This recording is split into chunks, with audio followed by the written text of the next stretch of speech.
Fala galerinha do xadrez, tudo beleza? Pessoal, mais uma partida aqui do segundo dia da semifinal do Skilling Open 2020. Na primeira partida do dia a gente teve uma vitória de Nepomniachtchi e a gente tem agora essa segunda partida Carlsen de brancas.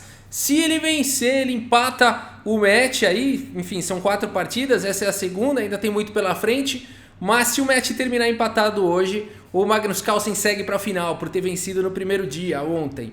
Vamos dar uma olhada nessa partida. Magnus Carlsen de brancas abre com o peão do rei E4, C5 aqui pelo Nepo, a abertura a defesa siciliana, C3 aqui pelo Magnus Carlsen. O nome dessa variante é Alapin, se eu não me engano, Alapin, a variante Alapin aqui com C3 e agora cavalo em F6 aqui pelo Nepomniachtchi. E5 atacando o cavalo, cavalo D5 e agora cavalo em F3 desenvolvendo. Cavalo C6, bispo C4 atacando o cavalo, cavalo B6 atacando o bispo, bispo B3 e aqui D5. E por D6, ampassando, dama por D6 e roque, aí colocando o rei em segurança, bispo em E6 propondo a troca dos bispos, bispo por E6, dama por E6 e aqui A4. Gostei muito dessa variante aqui do Magnus Carlsen, não é uma novidade, esse lance já foi jogado algumas vezes pelos grandes mestres, algumas dezenas de vezes pelos grandes mestres.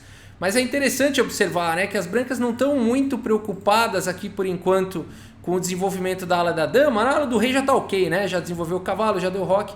Mas a ideia mesmo é tentar dar uma atrapalhada aí nas peças das negras. Dama D7 foi jogado A5 atacando o cavalo D5 e agora A6. Bacana demais, né? A4, A5, A6 aí. A ideia é realmente tentar estourar na ala da dama. A B6 e agora D4 em direção ao centro. C por D4, cavalo por D4 e aqui E6. O Nepomniachtchi precisa desenvolver logo esse bispo e dar roque, né? E o curioso é que essa posição já aconteceu uma dezena de vezes também entre grandes mestres.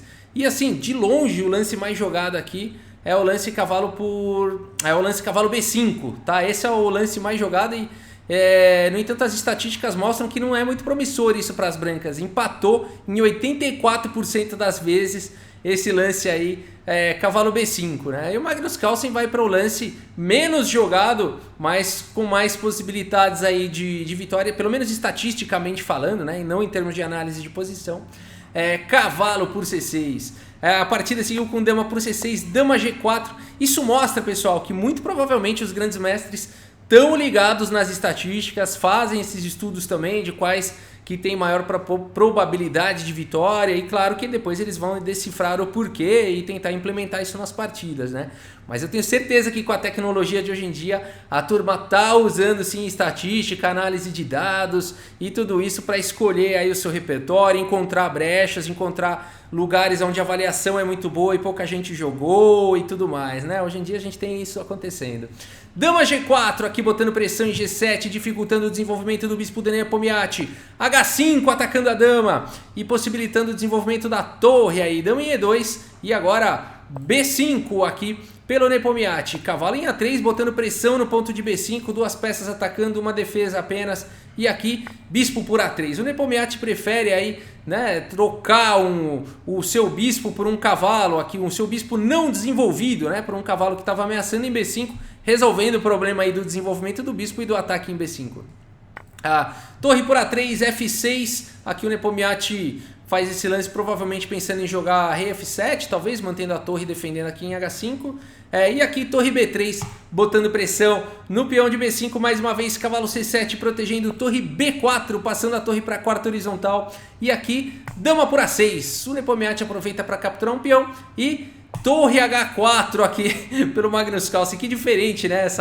Esses lances aí do Magnus Carlsen nessa partida tão bem interessantes, né? Agora botando pressão aqui em H5, rei F7 foi jogado torre por H5 e agora cavalo D5, né? As torres estão conectadas, o Nepomniachtchi aproveita para investir um tempo aí para melhorar a posição do cavalo. Torre E1 botando pressão em E6, no momento está defendido, dama C6 mantendo a defesa e protegendo o cavalo. E agora H4 aqui pelo Magnus Carlsen, quanta criatividade, quanto lance fora da caixa, né? A5 agora pelo Nepomniachtchi, torre por H8 e H5. Depois de A4, A5, A6, o Magnus Carlsen segue com H4, H5 e daqui a pouco vamos ver A4 aqui pelo Nepomniachtchi, bispo D2, cavalo em E7 e agora adivinhem? É isso mesmo, H6 aqui pelo Magnus Carlsen, né? O peão aqui não dá para capturar de torre porque o bispo está protegendo, mas G por H6. A ideia é que esse lance libera aqui a casa de H5 para dama. Dama em H5 cheque, cavalo G6 e agora bispo por H6, um lance corajoso aí do Magnus Carlsen, né? Colocando aqui o bispo cravado aqui na coluna H. Dama D6 foi jogado e agora torre aqui em D1, atacando a dama. Aqui, né, a gente pode pensar em torre por H6, né? Aqui o Nepomniachtchi seguiu com dama C6, mas se você enxergou nessa posição torre por H6, parabéns, né? Realmente daria para jogar isso, né? Com a ideia de tentar desviar a dama que está defendendo lá em D1, né? E dá para jogar isso porque torre por dama não vem com cheque. Então, na verdade, a melhor resposta para torre por H6 seria dama por G6, recuperando a peça, e depois de torre por G6, torre por D6, recuperando aí a dama, né? E aí a gente teria uma posição bem equilibrada, tá? Então, se nessa posição você enxergou isso, parabéns, realmente tinha. A partida seguiu com dama C6, o Nepo prefere manter aqui essa pressão na coluna H. A torre D4 agora pelo Magnus Carlsen e F5 aqui pelo Nepo avançando na ala do rei. Torre D3, aqui esse lance aqui, ele além de avançar, né, ele impede aqui torre G4, que seria um belo ataque aqui do Magnus Carlsen. Então, o Magnus Carlsen volta para D3, quem sabe ele consegue movimentar melhor a torre aí na terceira horizontal. Torre G8 já protegendo o cavalo e agora bispo G5 dando passagem para a dama. Torre H8 atacando a dama e a dama volta então para E2 e agora dama C7. Com aquele lancezinho como quem não quer nada, né? De olho aqui em H2, né? De olho em dar checkmate aqui, sequência de checkmate. O Magnus Carlsen não vai permitir isso. Torre H3, evitando o mate. Torre por H3, G por H3 e agora dama em E5. E a gente tem esse final, 4 peões para cada um. A troca de damas foi proposta, o Magnus Carlsen evita a troca de damas, dama D1 e agora cavalo em F8. H4, mais uma vez H4, né? 2 vezes na partida H4, não é sempre que a gente vê. Agora rei G6, é claro, porque esse peão era originalmente da coluna G, né? E depois ele foi para H. Então H4 de novo, né? Rei G6 agora tentando segurar aqui, impedindo, né? H5. E agora dama em D8, a dama do Magnus Carlsen vai para a fileira do fundo, ataca o cavalo. Ameaça também cheque aqui em E8. Dama G7 protegendo o cavalo e agora dama E8 cheque. Rei H7 e aqui dama por B5. O Magnus Carlsen conseguiu ficar melhor, já tem um peão a mais. Cavalo G6, dama por A4 capturando mais um peão. Magnus Carlsen tem 2 peões passados e conectados na ala da dama. Cavalo em E5 pelo Nepomniachtchi seguindo na luta. Dama em F4 colocando pressão no cavalo. A dama aqui em H8 e agora B4 avançando com o peão passado. Rei G6, dama E3 dando a casa de F4 aqui para o bispo. Rei em F7 e agora B5 avançando. Dama B8 tentando segurar o peão passado, mas agora bispo F4. 2 ataques aqui no cavalo. Será que vai ter que jogar rei F6 aqui? Que triste. Não, o Nepomniachtchi encontra um recurso. Dama G8 cheque primeiro. E depois de rei F1, cavalo G4, salvando aí o cavalo com o tempo sobre a dama. Dama em A7 cheque, rei em G6 e agora o fortíssimo dama E7, ameaçando dama aqui em G5. E aí trocaria as damas e passaria o peão. E depois de cavalo em F6, então bloqueando a dama, o Magnus Carlsen faz um lance e o Nepomniachtchi abandona a partida. Se você quiser dar pause nessa posição e tentar encontrar um lance bom aqui para as brancas, um lance que praticamente força aí algumas trocas e força para um final vencedor para as brancas, vale a pena, vale a pena. E eu espero que você tenha encontrado aqui o lance da vitória, o lance que vence o Nepomniachtchi. Eu quero ver se você derrota o Nepomniachtchi agora, para ver a cara dele derrotado na sua frente, né? As pessoas que não são muito fãs aí do Nepomniachtchi, né? É a sua chance de derrotá-lo, né?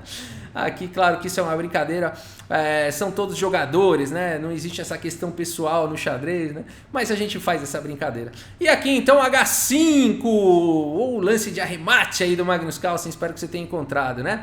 Aqui depois de cavalo por H5, por exemplo, bom, rei por H5 tá perdendo o cavalo, né? Tá perdendo peça, e cavalo por H5 tá liberando o caminho aqui para a dama passar. Né? Depois de rei F7, por exemplo, pode ser dama por H5 também, mas tem até um jeito mais rápido de ganhar, né? Trocando as damas e avançando o peão, deixando o bispo mesmo, e o peão vai ser promovido, aí não tem como evitar.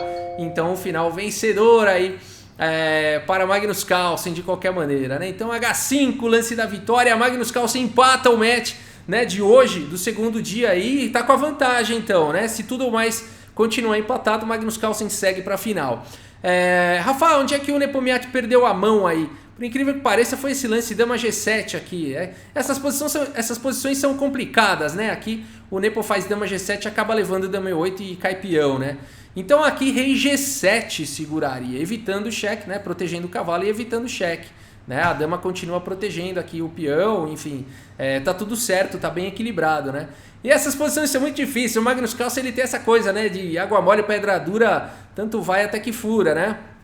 E aí o Magnus Carlsen vai indo nessa, vai testando a resiliência do adversário, vai criando, entra com a dama no fundo, protegido pelo bispo, avança peão e tal. O adversário uma hora acaba, né, cedendo aí a essas ameaças todas, né, do Magnus Carlsen, e aí a posição desmorona, né? É comum ver isso, ainda mais em partidas assim, com o relógio caindo, né? É isso, pessoal, a gente segue aí cobrindo o Skilling Open 2020 com mais partidas aí da semifinal. Muito obrigado pela sua audiência, um grande abraço para todos vocês e até a próxima, valeu!